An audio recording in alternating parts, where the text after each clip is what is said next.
शहरामध्ये घडणाऱ्या ताजा घडामोडी सर्वात आधी आपणापर्यंत पोहोचण्यासाठी आमच्या एसएन न्यूज यूट्यूब चॅनलला लाईक करा, सबस्क्राईब करा, शेअर करा आणि घंटीला प्रेस करायला विसरू नका। या बातमीपत्राचे प्रायोजक आहे Ghungroo electronics. Satyaratan, Nashik west, Sinnar, Nashik. Proprietor Rahul Bhavsar. Mobile क्रमांक 8308 46 11 11 91 75 23 67 08।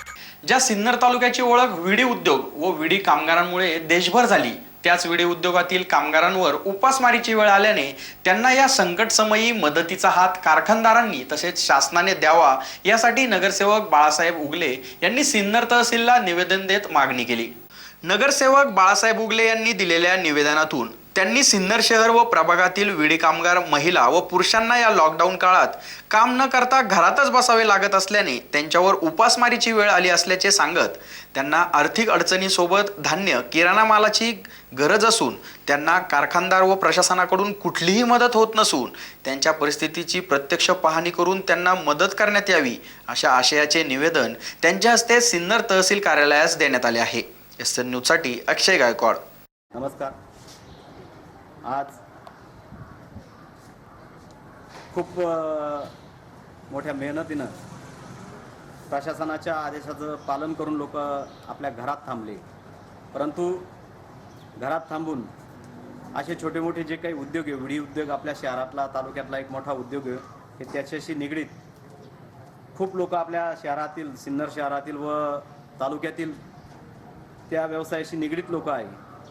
परंतु मागील शासनाच्या आदेशाप्रमाणे जसं लॉकडाऊन सुरू झालं आहे, घरामध्ये थांबणं लोकांनी सुरू केलं आहे, त्या आदेशाचं लोक तंतोतंत पालन करत आहे, परंतु कुठंतरी आज त्यांना आर्थिक चणचण भासायला लागली आणि त्या लोकांना आज असं झालं आहे की बोलता येईना आणि कोणाशी भांडता येईना।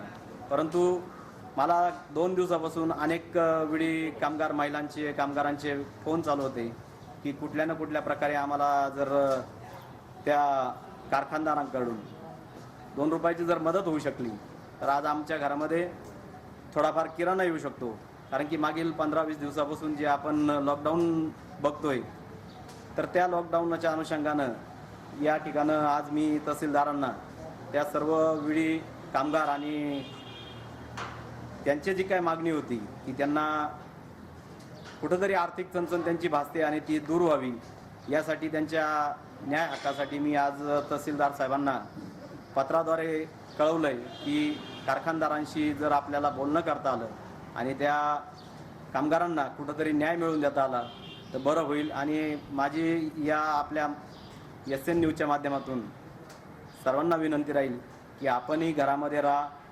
घरामध्ये राहिलो तरच आपण सुरक्षित राहू शकतो।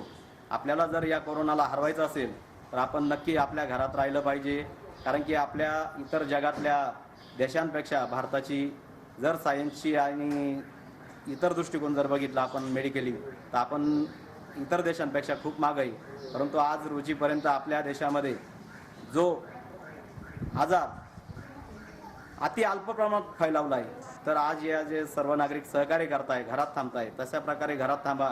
आणि मी या माध्यमातून विनंती करेन ज्यांना कोणाला अशा गरजू लोकांना जर मदत करता आली तर ती नक्की करावी।